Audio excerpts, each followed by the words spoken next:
ሌላው የግብር አይነት ምንድነው? ዊዝሆልዲንግ ታክስ ይባላል። ዊዝሆልዲንግ ታክስ ትንሽ ኮምፕሌክስ ነች። ማለት ኮምፕሌክስ ሚኒንግ የካልኩሌሽኗ ትንሽ ዩኒክ ነች ከሌሎቹ የግብር አሰላል አንጻር። ማለትም ከቫት እና ከፔንሽን እና ከኢንካም ታክስ አንጻር ትንሽ ለየት ያለች አሰራር አላት። እና ደግሞ ዊዝሆልዲንግም ደግሞ ለማድረግ የሚፈቀድልን ስፔሲፊክ ድርጅቶች ነን። እንቀጥል። ዊዝሆልዲንግ ምን ማለት ነው? ቤዚክሊ የአንድ ተቋም በመንግስት ኦን ቢሃፍ ኦፍ ገቢዎች ሚኒስቴር ማለትም ገቢዎች ሚኒስቴርን በመወከል ኦር ደግሞ የገቢዎች ሚኒስቴር ባላደራ እንደመሆን ኮሌክት የምናደርገው የግብር አይነት ነው ማለት ነው። ቤዚክሊ ምንድነው? በትራንዛክሽኖች ውስጥ በቢዝነስ ዓለም ውስጥ በሚፈጠሩ ትራንዛክሽኖች ቀድመን ካሽ ኮሌክት አድርገን ለመንግስት ከስር ቶሎ ካሽ ፕሮቫይድ የምናደርግበት የታክስ ታይፕ ነው ማለት ነው። በቀላሉ እንዴት ነው? አሁን ለምሳሌ በየወሩ ቫት ዲክሌር ይደረጋል። ከዛ ታክስ ደግሞ ፕሮፊት ታክስ ደግሞ በአመት አንዴ ነው ዲክሌር የሚደረገው ማለት ነው። ምንድነው? ዊዝሆልዲንግ ታክስ በየወሩ ነው ዲክሌር የሚደረገው እና ከስር ታክስ ኮሌክት ተደርጎ ታክስ ኢቬዥን ሊሚት ተደርጎ ወደ መንግስት ኪስ ቶሎ እንዲገባና መንግስት ደግሞ ወደ ማልማት ቶሎ እንዲቀጥል የሚረዳ አይነት የግብር አይነት ነው ማለት ነው። ዊዝሆልዲንግ ታክስ ምንድነው? ሲምፕል ለማድረግ ከአንድ ትራንዛክሽን ዊዝሆልድ አድርገን ማለትም አስቀርተን ለመንግስት ቶሎ የምንከፍለው የግብር ታይፕ ነው። ምንድነው? ስፔሲፊክ ድርጅቶች ናቸው እንግዲህ የተባለበት ምክንያት ምንድነው? ዊዝሆልዲንግ ታክስ ለሁሉም ሰው ዊዝሆልድ የማድረግ ሪስፖንሲቢሊቲ አይሰጥም። ማለትም ለሁሉም ሰው ዊዝሆልድ የማድረግ ኃላፊነት አይሰጥም ማለት ነው። ይህ ምክንያቱ ምንድነው? ስሙዝ ለማድረግ ነው። አንደኛ ነገር የቢዝነስ ዓለምን አሁን ያለውን የቢዝነስን ኢንቫይሮንመንቱን ኢትዮጵያ ውስጥ ያለውን ስሙዝ ለማድረግ ለሁሉም ሰው አይሰጥም። ቢካዝ ብዙ ሰው ፈቃደኛ ላይሆን ይችላል። ዊዝሆልድ መደረጉን ኮንሰፕቱንም ሳይረዳው ሊሆን ይችላል። በተቻለ መጠን በተለያዩ ምክንያቶች ያለመፈለግ ነገር አለ ዊዝሆልዲንግ ታክስን ማለት ነው። ሲምፕሊ ግን ምንድነው? ዊዝሆልዲንግ ታክስ ኃላፊነቱ የሚሰጠን ሰዎች ወይም ደግሞ ድርጅቶች ምንድነው?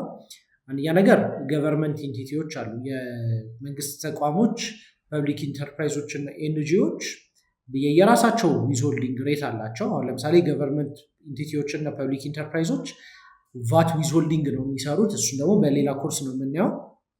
ኤንጂዎች ደግሞ ኖርማል ዊዝሆልዲንግ ሬት ኮሌክት ያደርጋሉ።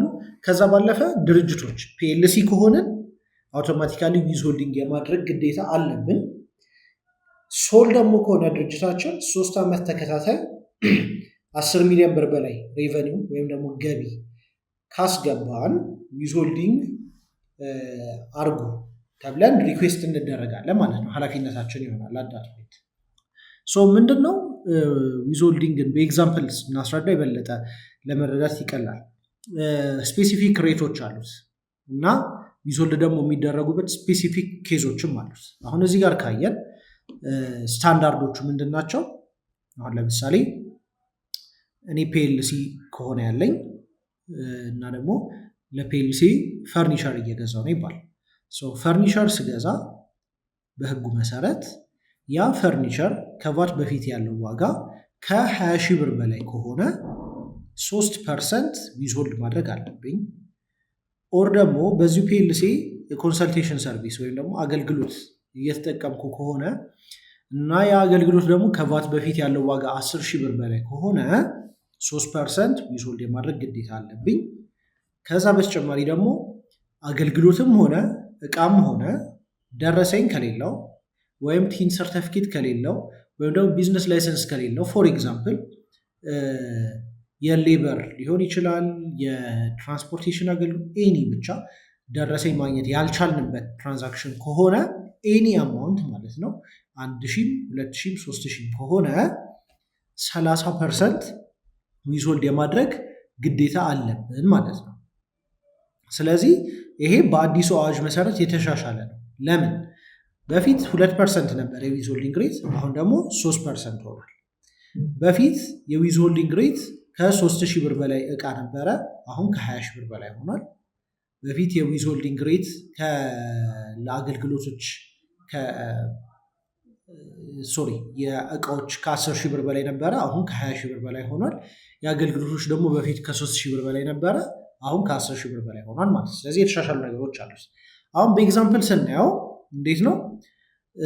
ሲምፕሊ እኛ ዊዝሆልዲንግ ሪስፖንሲቢሊቲ ከተሰጠን የዊዝሆልዲንግ ደረሰኝ አለን ማለት ነው።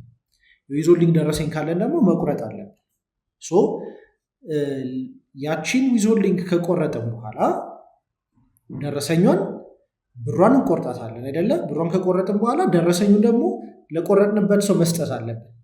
ያንን ደረሰኝ እንደማስረጃ ይዞ ለዚህን የተቆረጠብኝ ከዛ ከፕሮፊት ታክስ ይቀነስልኝ ማለት ይችላል የቆረጥንበት ሰው ማለት ነው። ማለትም ዘ ዊዝሆልዲ ብለን የምንጠራቸው። አሁን በኤግዛምፕል ስናየው ከዛም በኋላ እንመለሳለን ወደ ከሲናሪዮ ወደኋላ። አሁን ለምሳሌ አንድ ካምፓኒ ለአንድ ሰፕላየር ቫትን ጨምሮ 115,000 ብር ከፈለ። ለምን?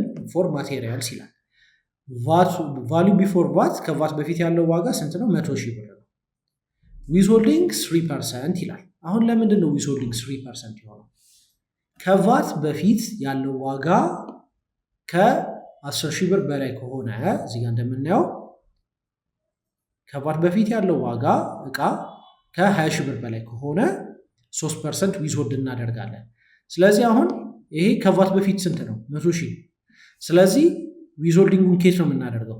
ከዚህ 100,000 ብር 3% ካልኩሌት እናደርጋለን መጀመሪያ which means 3,000 ብር ማለት ነው።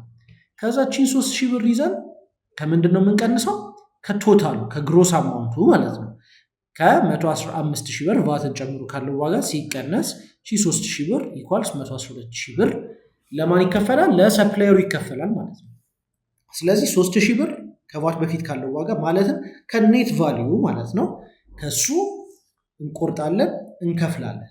ስንከፍል ከዛ 3,000 ብር እንደተቆረጠበት የሚያረጋግጥ የዊዝሆልዲንግ ምን እንሰጣለን? ሪሲት እንሰጣለን ማለት ነው። ያችን ሪሲት ይዞ ከዛም በኋላ ምን ወዴት ይሄዳል? እሱ ወደ አመታዊ ላይ ካልኩሌት እንዲደረግለት ከፕሮፊት ታክሱ እንዲቀነስለት ያሳውቃል ማለት ነው። ከዛም በኋላ ዲደክት ይደረግለታል። ስለዚህ ዊዝሆልዲንጉ አሁን እኒን ሁለት አገልግሎት ሰጪ እና አገልግሎት ተቀባዩን አስተሳሰባቸው እንዴት?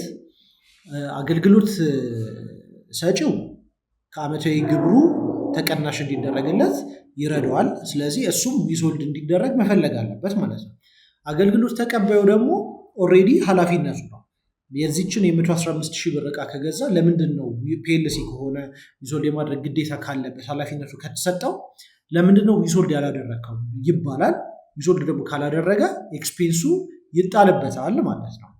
ስለዚህ ዊዝሆልዲንግ ይሄንን ይመስላል። አሁን ምንድን ነው እቺ ዊዝሆልዲንግ ላይ ማወቅ ያለብን ነገሮች ምንድን ናቸው? የብሩ አማውንት እቺ አሁን ብዙ ጊዜ ሰው ይሳሳታል። ዊዝሆልዲንጉን የምንቀንሰው ማለት ዊዝሆልዲንጉን ካልኩሌት የምናደርገው እቺን 3% ቫትን ጨምሮ ካለው ዋጋ አይደለም። ከቫት በፊት ያለውን ዋጋ ማወቅ አለብን። ከዛች ነው 3% ነው ካልኩሌት የምናደርገው። ከዛም በኋላ ነው የካልኩሌት ያደረግናትን አማውንት ከቶታሉ አማውንት ከቫትን ጨምሮ ካለው አማውንት ከዛ ቀንሰን ነው ማስገባት ያለብን ማለት ነው። ሌላ ደግሞ ምንድን ነው ሁለተኛው ሲናሪዮ፣ ለምሳሌ ደረሰኝ ከሌለው ያ ሰፕላየራችን ወይም ደግሞ አገልግሎቱን የሰጠን ሰው ደረሰኝ ከሌለው ምን የማድረግ ግዴታ አለብን? 30% የመቁረጥ ግዴታ አለብን ማለት ነው። እቺን 30% ቀንሰን ለመንግስት ዲክሌር እናደርጋለን ማለት ነው። ስለዚህ መከተል ያለብን ህጎች እነዚህ ናቸው። ሌላው ምንድን ነው? በየወሩ ዲክሌር ማድረግ አለብን። በየወሩ ዲክሌር የምናደርገው ሌሎቹን ካላንደሮች ተከትለ ነው። መስከረም 1 እስከ መስከረም 30፣ ጥቅምት 1 እስከ ጥቅምት 30 እንደዛ እያለ ባይ ዘ ኔክስት መንዝ በ30 ቀን አለን እየሰበሰብን ዲክሌር ማድረግ አለብን ማለት ነው። ዊዝሆልዲንግ ታክስ ይህንን ይመስላል።